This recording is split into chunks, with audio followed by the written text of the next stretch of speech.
Nothing, and we mean nothing, beats Grandma's cooking. While these recipes seem too tasty to be old-timey, trust Grandma, the classics are timeless and need no tweaking. Enjoy the best of Grandma's kitchen for an hour. The list kicks off with Bananas Foster's, the dessert that used the cheapest and most common fruit of all time. Bananas were served on top of ice cream, but wait, this was not just your typical ice cream sundae recipe. The real taste lay in the rum, butter, and cinnamon sauce that would be covering the scoop of vanilla ice cream with bananas. In terms of flavor, Banana Fosters were popular amongst young adults and parents who wanted a treat for themselves after serving ice cream on the dinner table. Yet the flavor was not its only attraction. People particularly noted how some chefs would add and ignite the alcohol during the sauce making. So, not only was this dish a joy to eat on every level imaginable, it was something you could really flex about if you made it well. Bananas Foster's had a really rich and vibrant flavor that just screamed feel-good comfort food. Truly, in that regard, even now that it is mostly a treat of the past, there are few desserts that compare.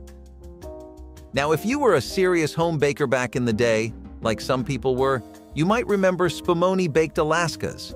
We use the word serious because making this thing and doing it right was no joke. See, while it was not as flashy as setting rum alight like with the Fosters, it did have a lot of simple but dearly necessary things that could easily go wrong. Spumoni, to begin with, is a sherbet popular in Italian-American cuisine. Making a good sherbet was challenging back then. Topping that off with baked Alaska, an ice cream cake you had to make from scratch, could get even more challenging. Luckily, it was so popular people eventually got it right. Times like that are far gone now, though. And if you manage to find anyone who can make a proper one, contact us. Maybe lemon chiffon pies are not so popular in bakeries anymore, but once they used to be in the section of food magazines and people still remember how good they were. Do you ever fondly remember watching MasterChef contestants whip up lemon chiffon pies? Especially in the Australian version, which was broadcasted in the United States too. Lemons and more lemons. That is one idea that has a historically verified track record.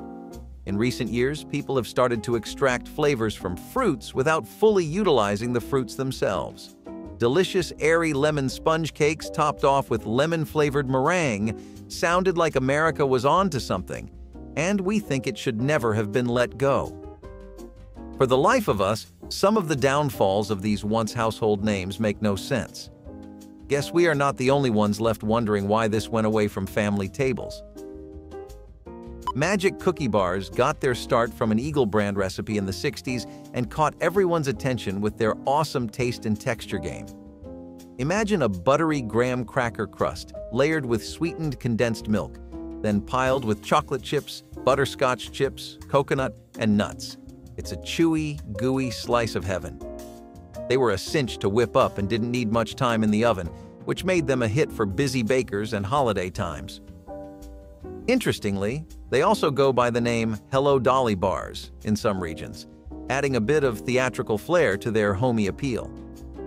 But as years passed and people started leaning towards fresher and less processed goodies, the craze for these bars kind of fizzled. Usually they were cut into squares or bars, rocking a no-fuss, rustic vibe that made them super easy to serve and enjoy. The mix of sweetened condensed milk with coconut and chocolate created a taste that screamed 1970s home baking. Coffee cakes have a rich history, with their origins in European baked goods that were transformed in the American culinary scene into a versatile cake enjoyed alongside coffee. In the 1980s, these cakes often featured a variety of ingredients such as cinnamon, nuts, and fruit fillings, with a crumbly streusel topping as a signature element. The batter typically includes flour, sugar, eggs, and sour cream or buttermilk, which contributes to its moist texture. The innovation of adding sour cream in the batter during the 1980s was particularly notable, as it helped keep the cake moist longer without needing artificial preservatives. Coffee cakes were frequently used as a testing ground for flavor combinations, incorporating ingredients like blueberries or apples, which were particularly abundant in the US during this decade due to agricultural advancements. Lemon meringue pie is a classic American dessert consisting of a crisp pastry shell filled with rich lemon custard and topped with a fluffy toasted meringue. The pie's origins can be traced back to the 19th century, but it was in the 1980s that its preparation saw significant refinement. Key to the pie's structure is the stability of the meringue, which in the 1980s benefited greatly from advancements in oven technology that allowed for more precise temperature control, crucial for achieving the perfect meringue. Food science innovations during this time also introduced more reliable cornstarch-based thickeners, which ensured the lemon filling was consistently firm and glossy. Another significant enhancement was the development of more durable and decorative pie dishes that went directly from oven to table, which helped maintain the aesthetic quality of the pie. The pineapple upside-down cake, a staple of American baking since the early 20th century, experienced a notable resurgence in the 1980s. Characterized by its caramelized pineapple and cherry topping, the cake's preparation begins with a layer of sliced pineapples and cherries at the bottom of the pan, covered by a rich batter that, once baked and inverted, reveals a colorful and enticing design. The availability of canned pineapples and the affordability of baking ingredients during the 1980s contributed to the cake's popularity. Innovations in non-stick bakeware during the 1980s also facilitated the cake's preparation, ensuring that the aesthetic appeal of the caramelized top was preserved upon inversion. The pineapple upside-down cake not only served as a delicious treat, but also as a canvas for culinary creativity, with many bakers experimenting with different types of fruit and spices to create unique variations of the classic recipe. Lane cake gets its name from Emma Rylander, who struck gold with this white sponge cake because it became a staple of Alabama's diet. That's where it gets its name from too, and its secret kick, the whiskey, was a fan favorite all across the state. She showed up one day with this cake to a county fair in Clayton, Alabama, won first prize, and the rest, as they say, is history. Did you know it was also once the official cake of Alabama? Prickly pear sorbets, a refreshing sorbet made from prickly pear cactus fruit. These cactuses exclusively grow in South America and have long been a proud staple of Southern and, in particular, Mexican culture. They even have it on their flag, and for good reason. If you tried this, you'd be just as crazy about it. It's a fruit sorbet with just the right amounts of tropical goodness and sweetness. Possum pie is an Arkansas favorite, a layered dessert with chocolate pudding, cream cheese, and whipped cream. As good as it sounds, the story of how it made its claim to fame is just as much of a delight. In a 1974 newspaper, this pie swept the competition, and it wouldn't stop making headlines after either. In the Arkansas Gazette, a dish called possum pie randomly popped up and got a review in around the 1980s. Imagine stumbling upon a pie so good the rest of your city can't shut up about it either.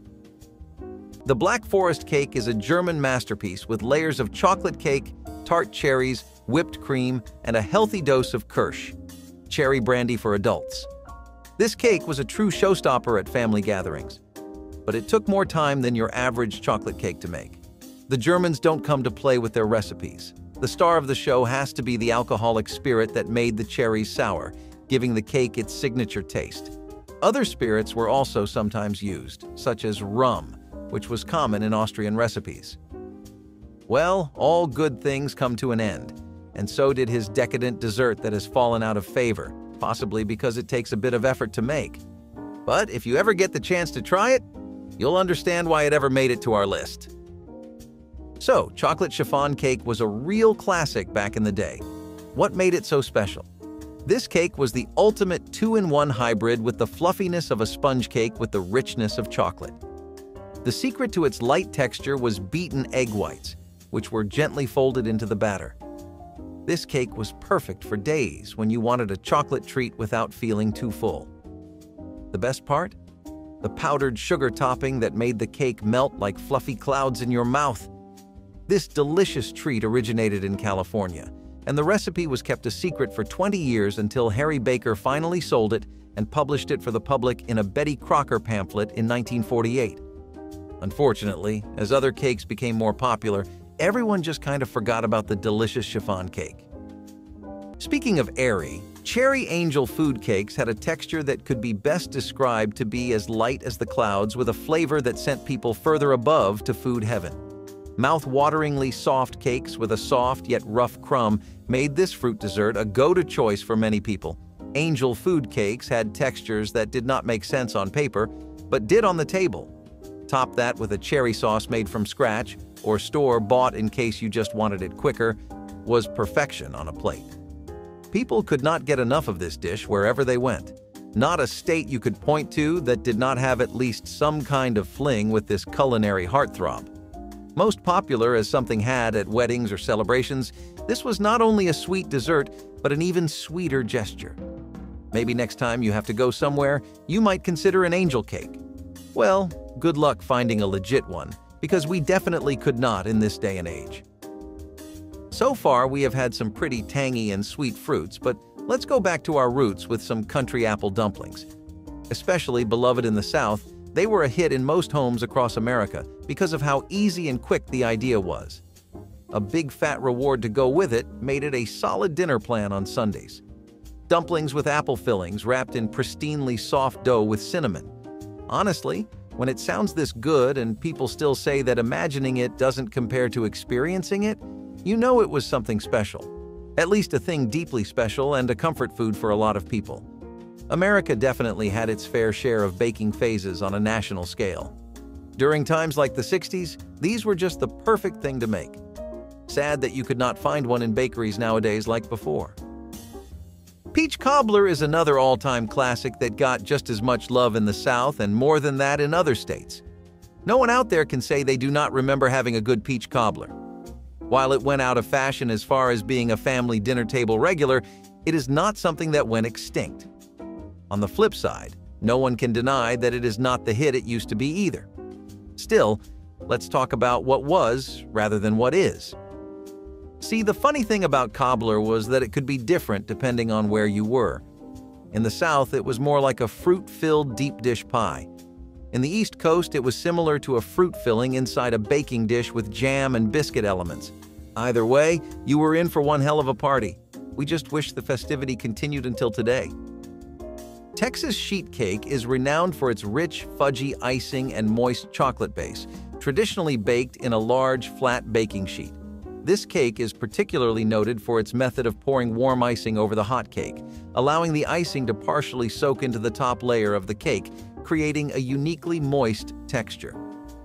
The traditional recipe uses everyday ingredients like flour, sugar, buttermilk, and cocoa. But the 1980s saw variations that included adding cinnamon or espresso powder to enhance the chocolate flavor.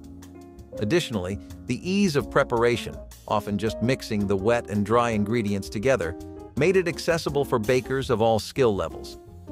The cake's popularity was also supported by the widespread availability of high-quality cocoa powders and vanilla extracts, which were becoming more accessible and affordable.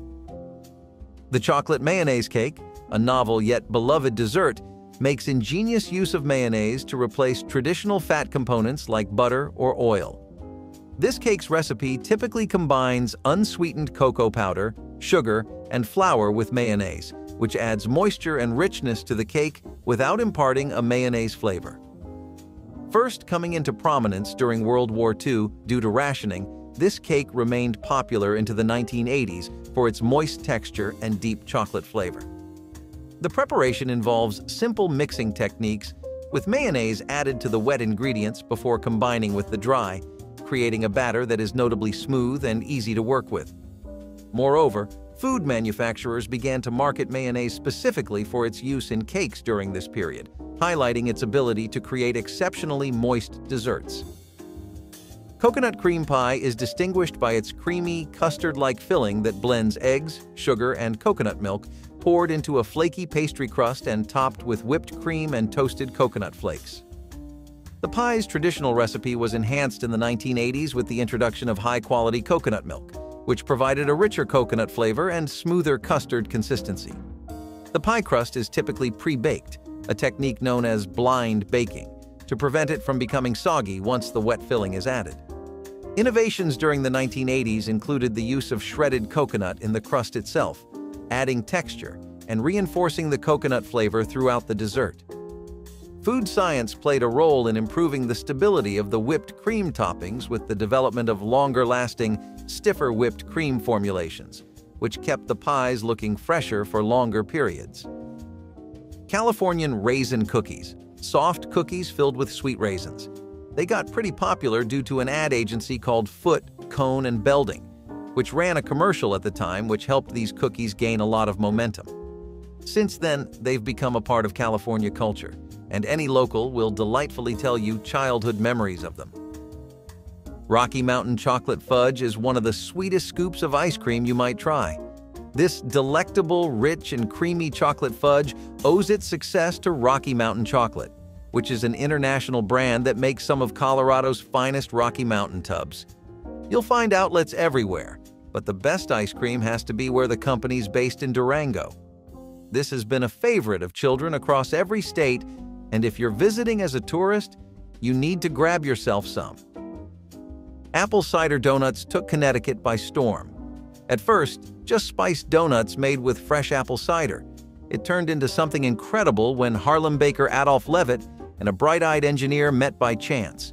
They got to making a system that could cut the work of making donuts in less than a half time, making apple cider donuts a marvel in the 1970s. No-bake treats were a lifesaver for busy families, and chocolate haystacks were a favorite. These little no-bake goodies were made with chow mein noodles and melted chocolate. Yep, you heard that right. These cookies are a product of the make do with what you have era. The crunchy noodles gave this dessert a unique texture that made it stand out from the rest. They were incredibly easy to make. Just melt the chocolate, mix in the noodles, and drop spoonfuls onto a baking sheet to set. The kids loved this one in the 90s, and they were a hit at parties and school events. These ones really need to make a grand re-entry, don't they? Speaking of festivals and parties, Tipsy Cakes, as funny as the name is, were pretty popular at both. It does not take a genius to figure that one out, nor does it take one to see just how good sherry, brandy, and cake can be if combined. People went absolutely nuts over a good cake, and sometimes got buzzed rid of them too, depending on how much brandy they used, of course. And just between you and me, most people went over what the recipes suggested. Some states would use angel food cakes as the base and put 1 or 2 ounces of whiskey in there, fruit custard fillings, or if you wanted to complement the sherry, a vanilla cream filling were the go-to choices for most. Sadly, nowadays the concept is more or less lost, and even we had to dig deep for this one. This one is just as experimentative as adding alcohol to your cakes, but instead it is a mix of like 3 wildly different things, called a strawberry pretzel jello salad, ripe, juicy strawberries, a tantalizing summer treat along with crushed sweet pretzels with a jello layer. Sometimes more than one, the jello element actually worked along really well with the strawberry and pretzel combo. This is something our viewers may already be familiar with, as it remains a popular Sunday snack today. Plus, we know we always mention the crunch when it comes to stuff like pretzels, but it really was amazing. However, the idea of adding jello strips onto your perfectly good cream cheese strawberry pretzel salad is largely something pre-modern America. A lot of people would get the ick hearing about one of these. Maybe you did too. The refrigerator cake, known for its no-bake convenience, consists of layers of crispy cookies softened by whipped cream or pudding to form a cohesive, cake-like texture.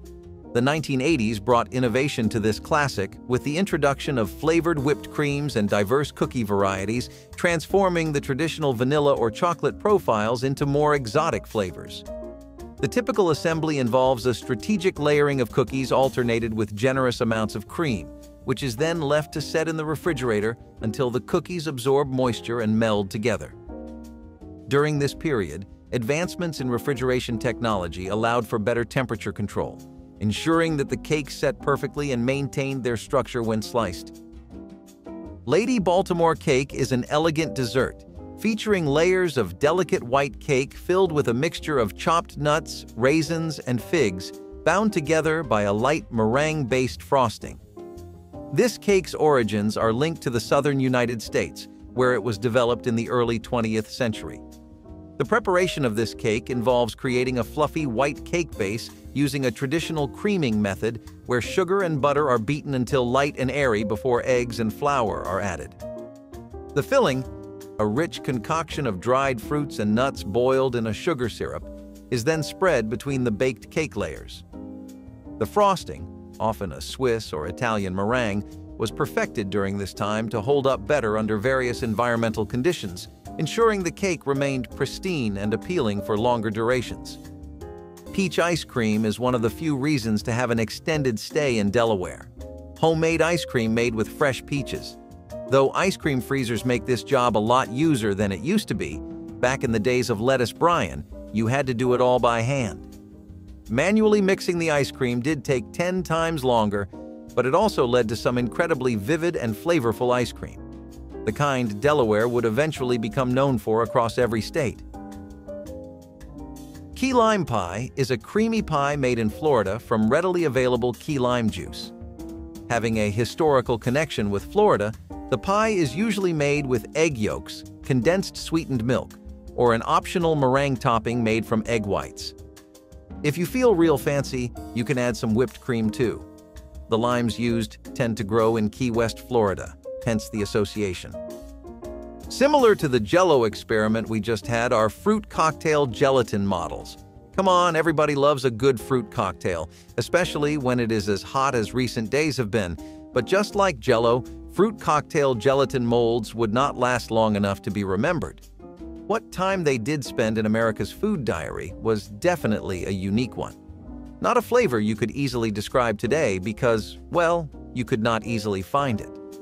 From some pretty early references to around the 70s, we can tell that it felt like a very cold, fruity drink that had a bubblegum flavor to it. Of course, not all gelatin molds back in the day tasted the same. America started preferring its whiskey neat and its coffee black and left imaginative thoughts like the fruit cocktail gelatin molds behind. A shame too, because in our opinion, they push the boundaries of what a good drink can be. Coconut cream pie is one that is simple and straight to the point. You have your typical baked pie crust, which is always a slice of food nirvana, and a creamy coconut filling. Top it off with your usual crackers, nuts, whipped cream, and all the other lovely choices of the 90s, and you had yourself a very easy Sunday banger. Coconut cream pies were not just popular with the home chef crowd. They dominated in the baking market, places across big states like New York and California. Often a really common sight at any bakery you would stroll by, really. Not on a stroll you would take today, though some families that kept a recipe in the bloodline may still indulge in it even past the 2000s. Simple does not just mean pie, it can also mean casserole, but this pineapple cheese casseroles were no simple take on the classic. Considered by many in the recent decades to be way too much and for good reason, it was widely a niche thing. We say it widely because there was the odd pineapple cheese casserole lover now and then found in every state across America. We are not the only ones who think it is odd there were pineapple cheese casserole fanatics, because if you ask America a while ago what they thought of this dessert, they only dished out anti-pineapple sentiments. People were sick of pineapple being added to foods that were great enough on their own. Sandwiches, pizzas, and now casseroles might be food blasphemy. Put two and two together, and you can see why this did not last till today. Luckily, the masses' cries would be heard when a resurgence of banana pudding rocked America to its last cent. Bakeries were sold out left and right, people were making it every weekend, especially for the Super Bowl, and it was suddenly really popular with the Jewish. Banana puddings were something America forgot once before too, but it would always seem to keep coming back to it eventually. Sure as the sun would rise the next day, the next decade at least 1 year would be banana puddings. Who could object to the perfect mix of creamy banana-flavored pudding with slices of the fruit or whipped cream or both?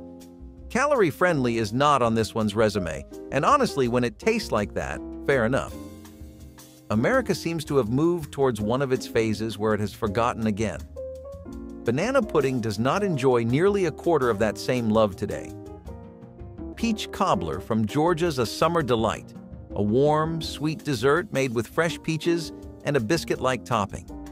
When English settlers first reached American colonies, the military men might have gone on making plans and whatnot, but the cooks did what they do best: innovate and improvise. Thus, peach cobbler was born. Haupia is the tropical dish to go for if you really want to get into the summer as well, especially in Hawaii. A traditional coconut milk-based Hawaiian dessert. It is incredibly popular in Polynesia for its distinct flavors and sweet notes. Huckleberry pie from Idaho, made with locally sourced wild huckleberries. A match made not in heaven, but an excellent kitchen. This is an incredible mix of sugar, lemon zest and juice, grounded cinnamon, filled in a pie crust and dotted with butter and huckleberries. Brownies aren't just popular in Illinois. Fudgy, chocolatey squares that were popularized in Chicago. Do they need any introduction? Kids, adults, elders, anyone with a heartbeat the world over loves brownies, but Illinois is particularly famous for them because of their rich, dark chocolate fudge. Indiana's take on a sugar cream pie is a rich custard pie, also known as Hoosier pie. The backstory for this one is that settlers brought the recipe for this along with them, making it a mainstay custard pie for Indiana. It also doubled as the state's unofficial pie in the 1970s. As more pies came into the market, this one lost its appeal to the people. Down in Greensboro, North Carolina, Mrs. L.H. Wiggins came up with the hummingbird cake, which Southern Living magazine made famous in '78. This cake's got it all: bananas, pineapple, pecans, cinnamon, and it's topped with a killer cream cheese frosting that ties all those spicy and fruity flavors together. It became a big deal fast, thanks to its unique taste combo and the fact that it was pretty easy to make for any kind of get-together. Over time, though, as dessert trends evolved and global flavors took the spotlight, the hummingbird cake kind of drifted out of the mainstream. The cake is particularly beloved in the South, where it remains a celebrated part of regional culinary traditions. Typically, this cake was stacked up high in layers and generously slathered with frosting, making it a showstopper at parties. The Watergate cake, popping up in the '70s, was all about riding the wave of the famous scandal it's named after. This pistachio-flavored cake, made with pistachio pudding mix, sports a funky green color and a nutty taste, lightened up with some club soda. It's usually decked out with a frosting that's also got pudding in it and sprinkled with pecans, making for a pretty unique look and texture. The whole novelty of its theme and the connection to a wild moment in politics helped make it a hit. But as people started digging more natural and less artificially flavored sweets, its star faded. Watergate cake was typically a sheet cake, super easy to slice up for casual gatherings.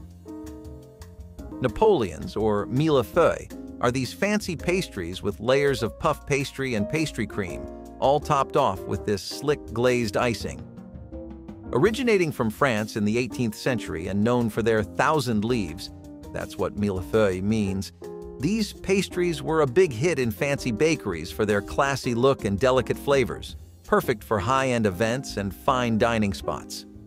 Making them was no small feat, though, and as lighter, simpler desserts became more popular recently, Napoleons started showing up less often. Usually, these pastries were served up in tidy rectangles, with the icing artfully done up to make them total eye candy. The super precise layers and that creamy, flaky vibe are what made munching on a Napoleon feel like a luxury.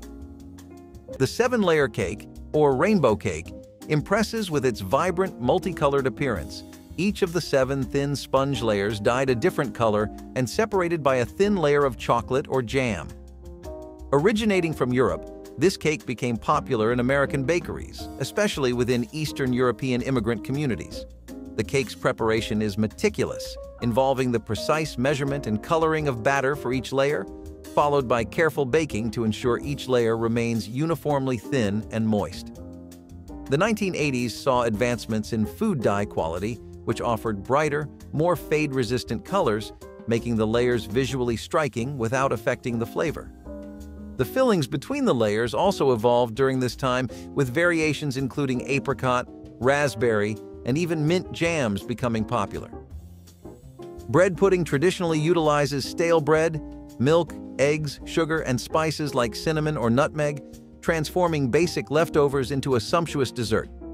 The custard base is created by whisking together eggs and sugar, to which milk or cream is added, along with vanilla for flavor. The stale bread is soaked in this mixture until it becomes saturated, then baked until the custard sets and the top turns golden. Originating from 11th century Europe as a means to use up stale bread, the dish evolved significantly by the 1980s. incorporating richer ingredients like brioche or challah. During this period, culinary enthusiasts began adding luxury elements such as chocolate chips, bourbon-soaked raisins, or layers of fresh fruit like apples or pears to enhance the flavor profile.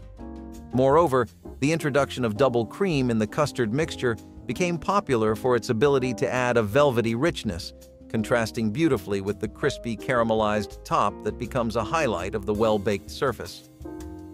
Grandmas would definitely like the next one we have up, the appropriately named Figgy Duffs.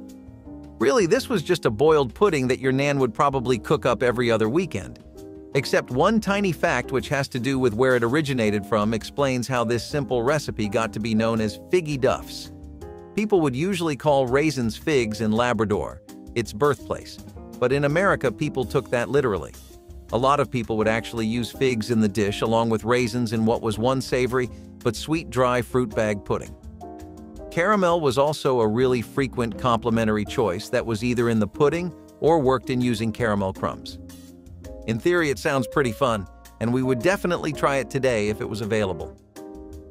Prune whip is something that was also common with housewives of the 70s who would be your grandparents today. 1. It was really quick and required nothing more than prunes and sugar. 2. It was delicious enough to get the whole family or neighborhood talking. Prune whips were literally just prunes and sugar in double boilers blended together, then put on ice. What you had then was either a pudding-like dish you could eat on its own, or one absolutely incredible and out-of-the-box pie filling. You see why it got popular at family tables now, don't you? This dish's downfall, sadly, was just the growing irrelevance of things as time presses on. People moved on to other whips and mixes, even if the prune whip was great. Dutch letters became an Iowa staple quickly. Pastry filled with almond paste, shaped into letters. Dutch refugees took to baking and created this in Pella, Iowa. Fun regional fact: these Dutch letters are actually a pretty common and beloved treat at the Tulip Festival in Pella. They were even sold at markets, gas stations, and more. German chocolate cake in Kansas go a ways back.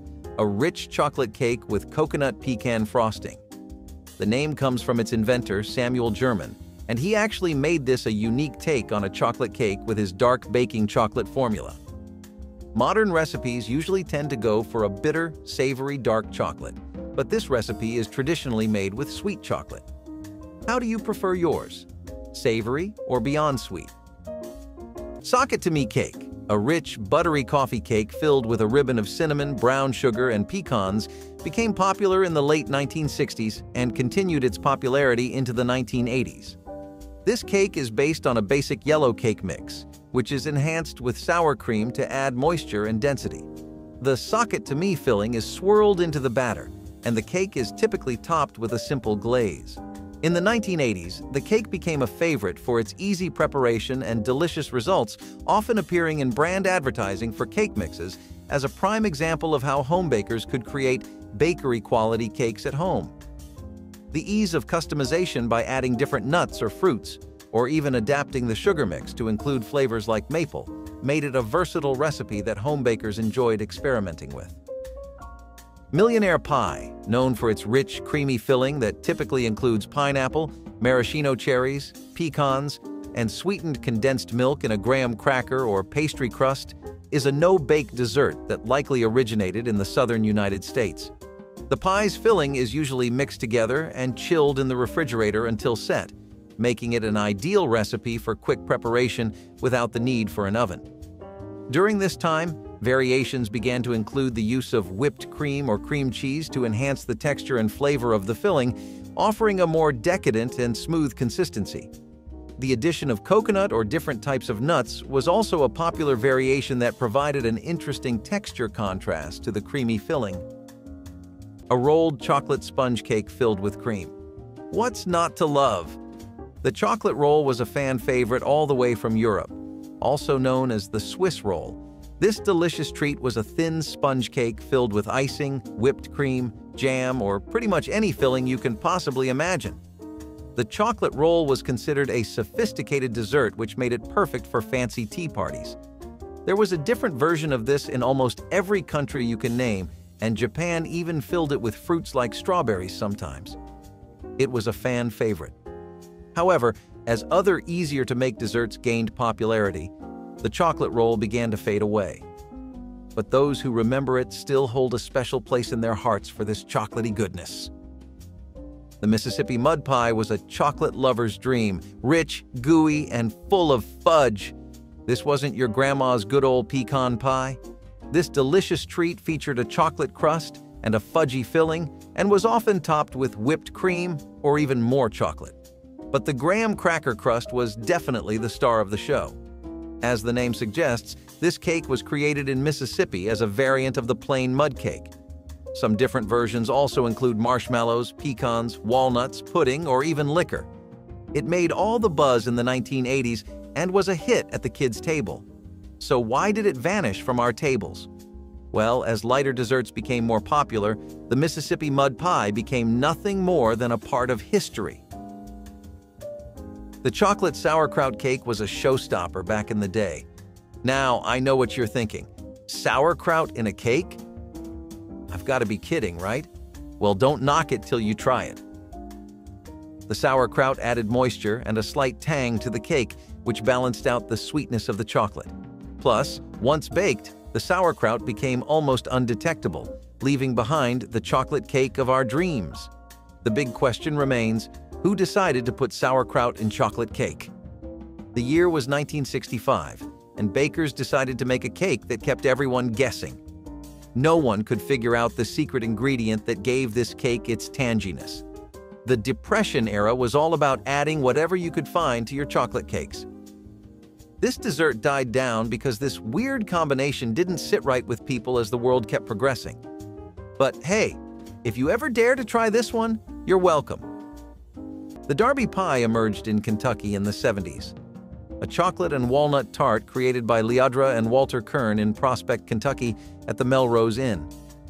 This has become somewhat of a legacy for the state because to this day, Kern's Kitchen guards the secret recipe better than KFC ever did theirs. The delicious taste and secrecy around the recipe allows for this 70s classic to remain relevant today. Beignets may be the most famous 70s treat in Louisiana, but it was not their own creation. These deep-fried donuts dusted with powdered sugar were a marvel when they were first introduced in the 70s. While Louisiana might be known for these, the concept itself came from 18th century France, which then found its first whiff of American soil when the French brought the recipe to New Orleans. Blueberry pie doesn't hit the same unless it's from Maine. A pie made with wild Maine blueberries, which actually was created in Scandinavia, though the very first blueberry pie recipe was found in cookbooks dating back to the 1970s. When you think of this, imagine contrasting flavors all centered around maximizing the sensation and taste of sweet blueberry jam. Smith Island cake is Maryland's specialty, a multi-layered cake with chocolate frosting. This one has some historical context. Women would send these cakes with their husbands during the annual oyster harvests during autumn, and they were signs of union and bonding, serving as a reminder to the men of what they had to come to. It was a rather cute tradition in the 70s for couples to send each other this cake.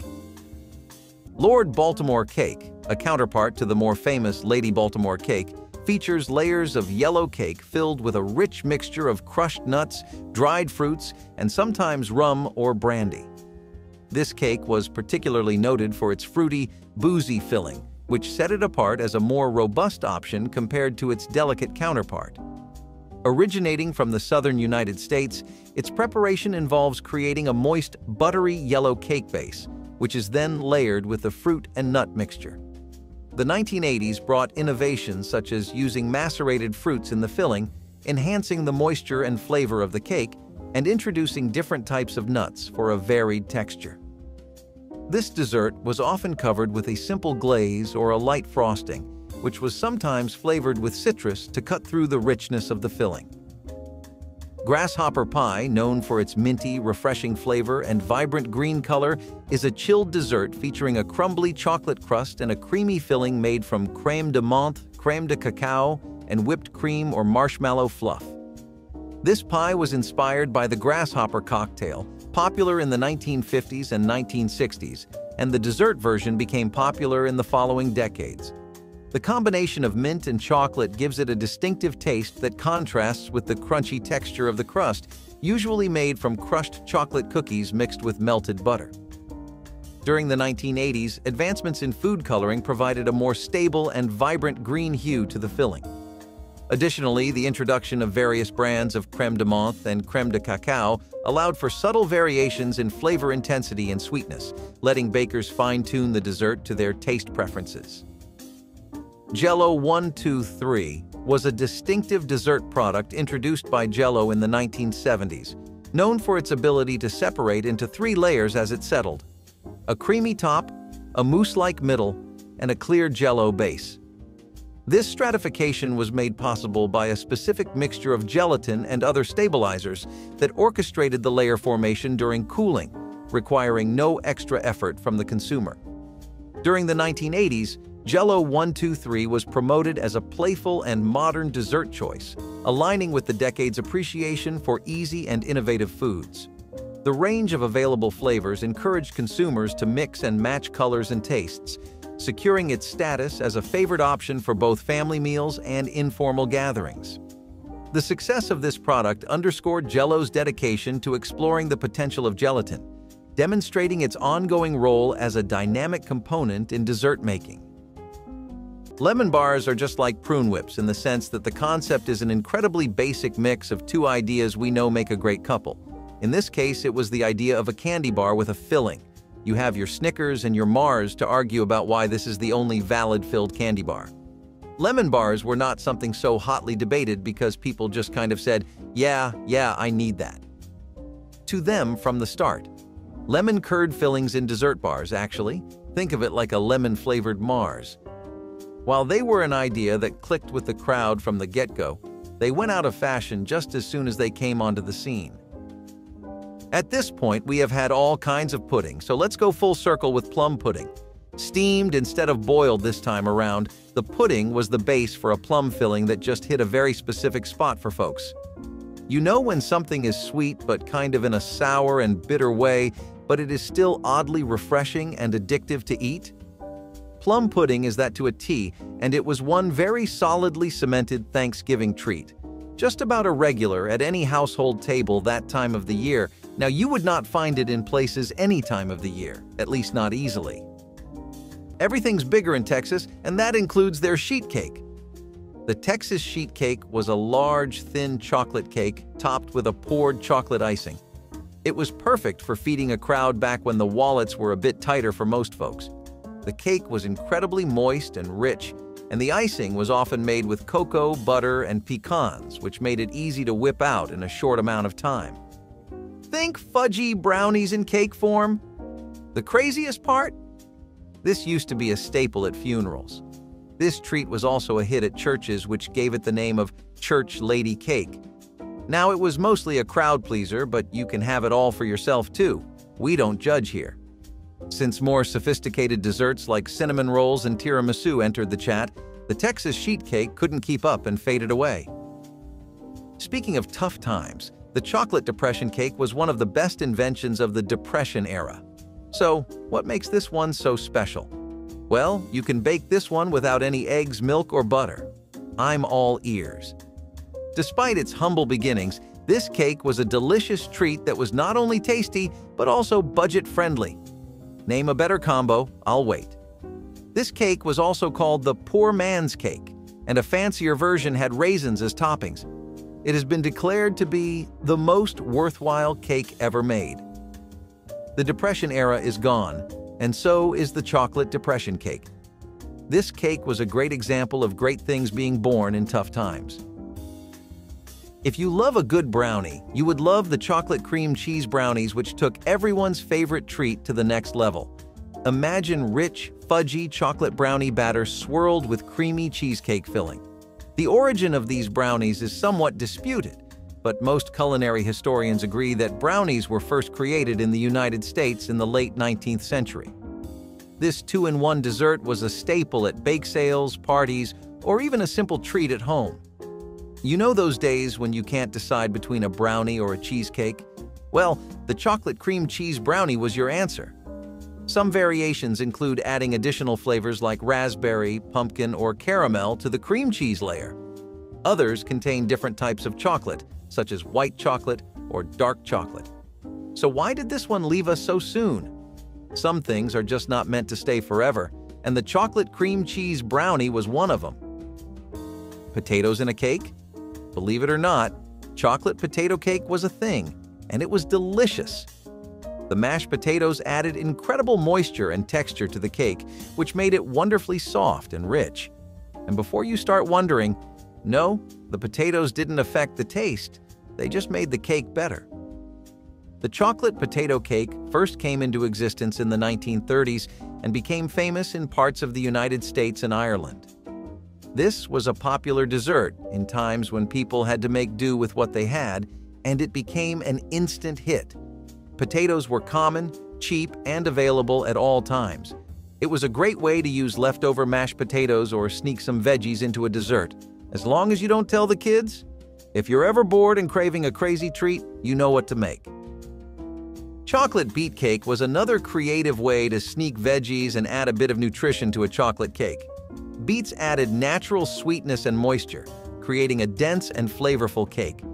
And don't even get me started on the beautiful red hue it added to the batter. The history of chocolate beet cake is often linked to wartime periods, particularly World War II, when food rationing was common. Yep, this cake came all the way from Europe and was very popular around the time when beetroot was abundant. This cake is proof that cake can be healthy too. All you need to do is add beet to it. Now, this cake began to disappear as soon as people caught on to the secret vegetable in it.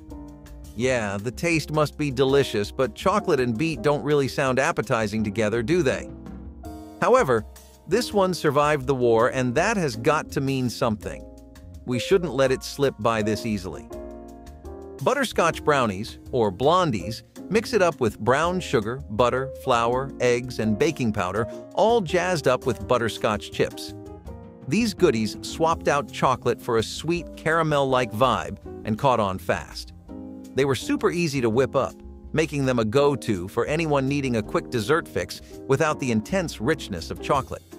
Their ease of preparation and ability to store well made them popular for potlucks, school functions, and holiday treat exchanges. Over time, though, as bakers got more into gourmet and unique flavors, blondies weren't the main event anymore.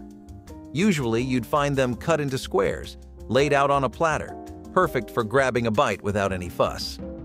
The combo of a chewy middle with a bit of crunch around the edges really made these stand out. Snowball cakes are all about that winter vibe, with their fluffy marshmallow filling and a coating of shredded coconut that looks just like snow.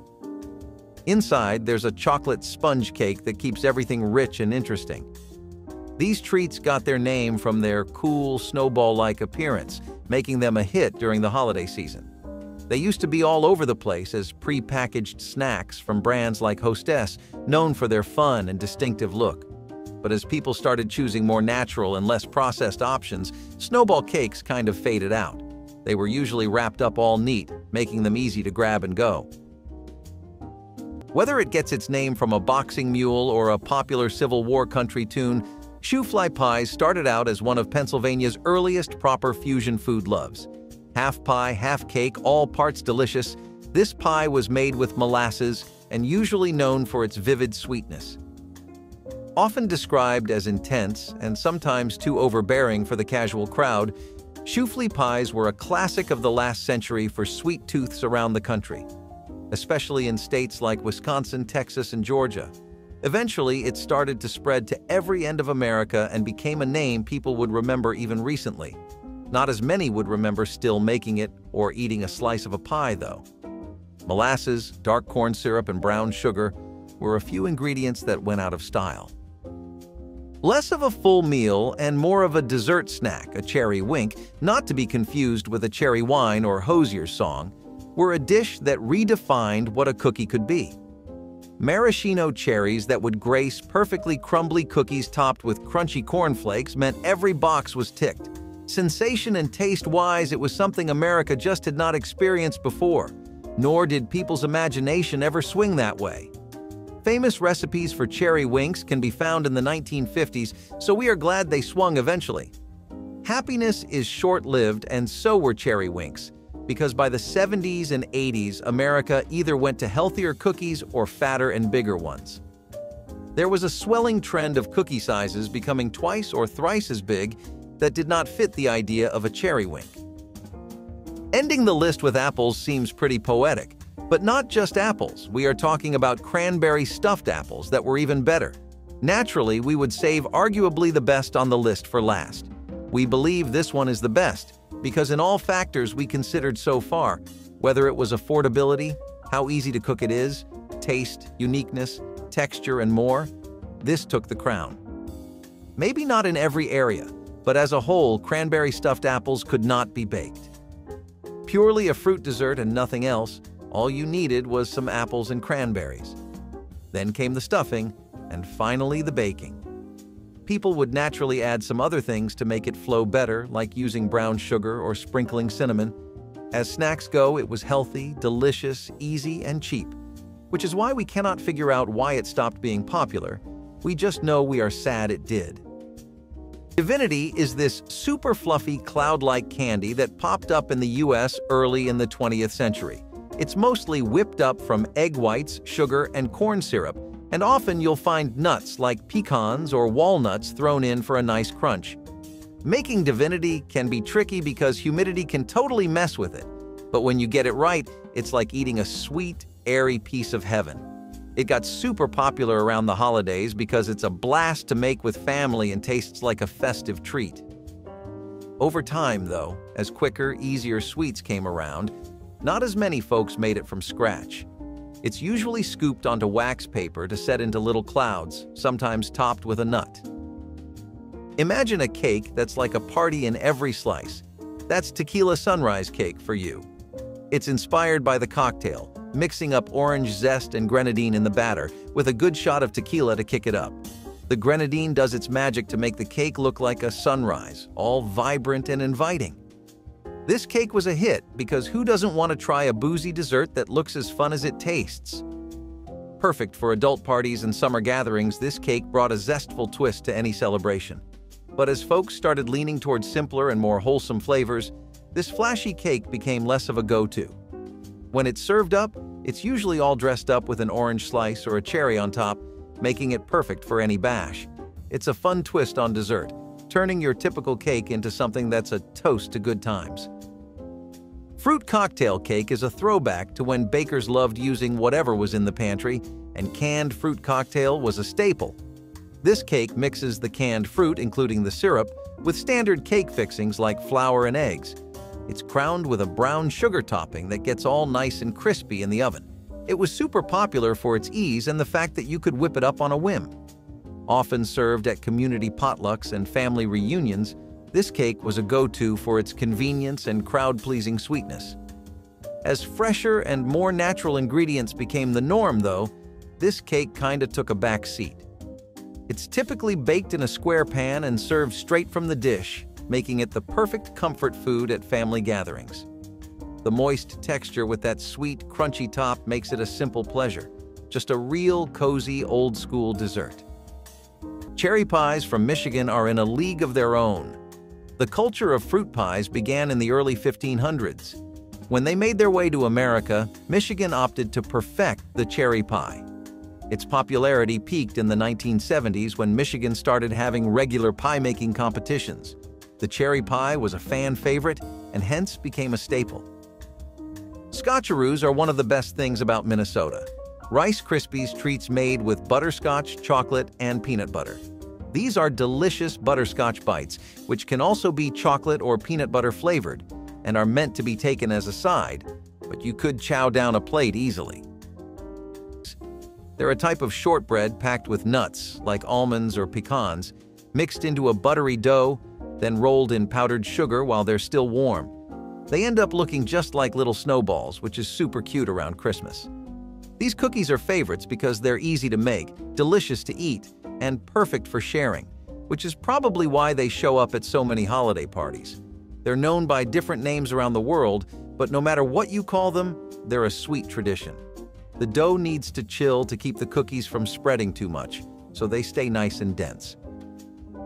Peach melba is this classy dessert that was whipped up by a famous French chef for an Australian opera singer named Nellie Melba. It's pretty straightforward but elegant, just poached peaches and raspberry sauce over vanilla ice cream. The peaches get poached in syrup to sweeten them up, then they're laid over creamy ice cream and drizzled with that zesty raspberry sauce. This dessert became a big deal because it's light and refreshing, a nice change from heavier sweets. It's often served in a fancy glass dish to show off the pretty colors and layers, making it a hit at upscale dinners.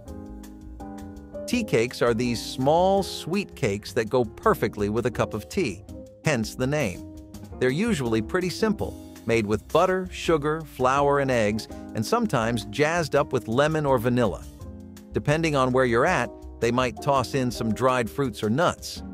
In the southern US, they're more like soft, sweet cookies and aren't fancy at all. They became a staple because they're easy to make and just the thing for munching during a tea break or as a light dessert. Interestingly, variations of tea cakes can be found globally, with each region adding its local twist to the basic recipe. Normally, they're baked up small and round and dusted with a bit of powdered sugar. They're all about being understated but delicious, perfect for those moments when you want something sweet without making a big deal about it. Hawaiian Delight is all about those tropical vibes, mixing pineapple, coconut, and macadamia nuts into a creamy, dreamy dessert. It layers crushed pineapple with coconut-flavored pudding and whipped topping, all on a crumbly crust. It's a favorite for gatherings where you want something easy and refreshing that screams tropical paradise. This dessert is particularly popular during the summer months, serving as a cool treat that transports eaters to the sunny shores of Hawaii with every spoonful. This dessert is usually chilled and served in squares, making it super easy to grab a piece. The combo of crunchy nuts, creamy pudding, and fruity pineapple makes every bite a mini vacation. Pink champagne cake is all about celebration. This cake uses actual champagne in the batter, which gives it a light, airy feel with a hint of bubbly. It's usually tinted pink for that extra festive touch. The cake is often layered with champagne-infused buttercream, making every slice a toast in itself. It's a popular pick for weddings and big celebrations, where its elegant look and unique flavor really shine. What makes this cake truly special is its ability to double as a celebratory toast, offering a sip of champagne in every bite. Typically, it's dressed up with fancy decorations like edible pearls or delicate frosting designs that make it just right for a special occasion. Panouche is a kind of fudge that comes from New England and packs a big caramel punch, thanks to loads of brown sugar mixed with butter, milk, and vanilla. It's different from your typical chocolate fudge because it's got this rich, molasses-like flavor and a slightly grainy texture that's really unique. Often, it's loaded with nuts like walnuts or pecans, adding a bit of crunch. This confection is a staple at many New England fall fairs, where its old-fashioned charm is a crowd pleaser among those who appreciate classic sweets. It's a favorite at fairs and candy shops, especially in the Northeast, where it's usually sold by the block. Making panouche is all about cooking the sugar mixture just right, then beating it till it's thick and pouring it to set. It's a down-home kind of candy that's sticky, sweet, and totally irresistible if you're into old-school sweets. Tomato soup layer cake is an unusual dessert that incorporates canned tomato soup into the cake batter, creating a moist and tender crumb with a unique flavor profile subtly enhanced by the spices commonly found in tomato soup, such as cloves and cinnamon. This cake has its origins in American home baking, gaining popularity in the mid-20th century as an innovative way to use pantry staples creatively. The addition of tomato soup not only adds moisture, but also acts as a natural preservative, helping the cake maintain its freshness longer. The recipe typically involves standard cake ingredients like flour, eggs, and sugar, with the soup added to replace some of the liquid components. This period also saw enhancements in the quality of canned soups, with reductions in sodium and improvements in flavor, making them more suitable for inclusion in sweet recipes. Mexican wedding cookies are small, round treats made from a rich dough consisting of butter, flour, powdered sugar, and nuts, typically pecans or almonds, finished with a generous coating of powdered sugar after baking. Known for their crumbly texture and buttery, nutty flavor, these cookies are a staple at various celebrations and are particularly associated with weddings and Christmas. The cookies have roots in Mexican and other Latin American culinary traditions, and they gained broader popularity in the United States during the mid-20th century, particularly in regions with significant Hispanic populations. The 1980s saw an increase in their popularity due to the growing interest in regional and ethnic cuisines across the U.S. Rainbow Sherbet Punch, a festive beverage often served at parties and family gatherings, combines rainbow sherbet with a mixture of sodas and fruit juices to create a refreshing, colorful drink. Typically, this punch includes layers of lime, orange, and raspberry sherbet scooped into a large punch bowl, then poured over with a blend of ginger ale, lemon-lime soda, and various fruit juices such as orange or pineapple. This dessert beverage gained particular popularity in the 1980s during children's birthday parties and casual family events for its visual appeal. The use of different types of sherbet and a variety of sodas allowed for endless customization based on personal preference or party themes. The 1980s also saw the introduction of more exotic sherbet flavors such as mango or passion fruit, which offered new possibilities for creating unique punch variations. Did that hour of Grandma's Recipe Classics hit the spot? If so, give us a thumbs up, subscribe, and let's keep those memories alive.